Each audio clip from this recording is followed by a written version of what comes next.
Good morning, everyone. We're continuing here in the words of the CHOFETZ CHAIM as he describes more lavin prohibitions that a person transgresses when they speak lashon hara. V'lefa'amim, and sometimes sometimes a person will transgress the prohibition of chanufa, of flattering another person, and flattery is a very deceiving and mischievous type of a behavior for a person, because the chanufa that the Torah is answering, that says that you're not allowed to do, is when there's a falsehood in the flattery. And according to many ga'inim, lav gomor, this is a explicit prohibition that we have in the Torah. V'ulav delei sachanifu es haaretz, because it says in the Torah, do not mechanif, do not flatter the land, do not bring flattery into the land. Kegoin, what is an example? If while you're telling over lashon hara or rechilas, you had in mind that you want to flatter the person who's listening to you,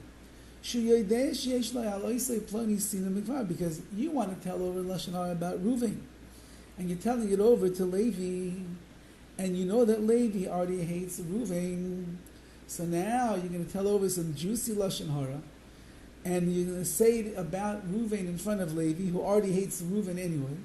And now Levi thinks you're such a great guy. You're on board with him. He thinks that Reuven is a good for nothing. He has no problem speaking lashon hara about Reuven, and neither do you. And therefore, you just found a lot of favor in his eyes. Clearly, this is a terrible sin, says the CHOFETZ CHAIM. Ki ma'at mimenu asher einoi mekayim mitzvah. Besides the fact that you did not, that this person is telling over the lashon hara, did not fulfill the mitzvah of giving techacha rebuke, shu mitzvah esei deraisa, which is a positive commandment. Leichichai ala sina shebeino ben chaveiro. You know that Levi hates Reuven.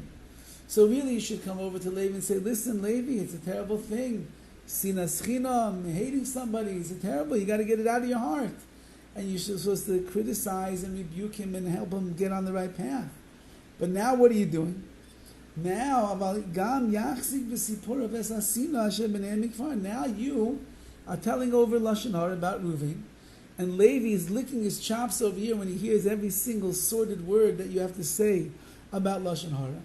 So not only did you not give rebuke to him, you just fanned and fueled the fires of his hatred, and he's very much impressed by you, and he's very excited that you're doing these things.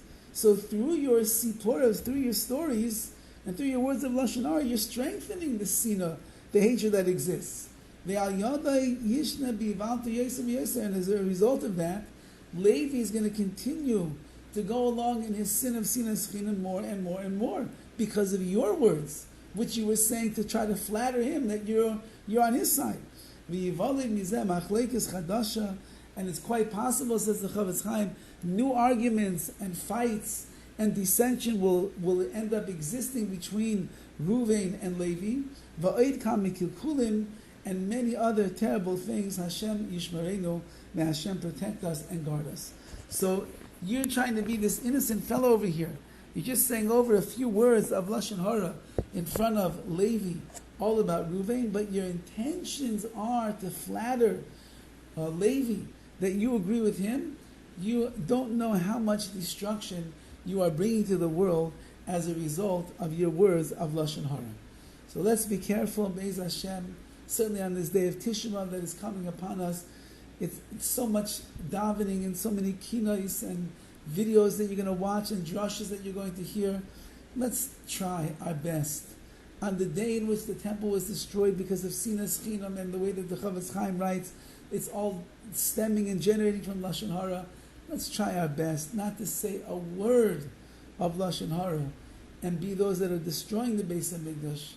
Rather, let's guard our tongues from speaking evil and nasty about others, and in that way we'll be zeicha to rebuild the Beis HaMikdash b'yameinu in our days. Amen.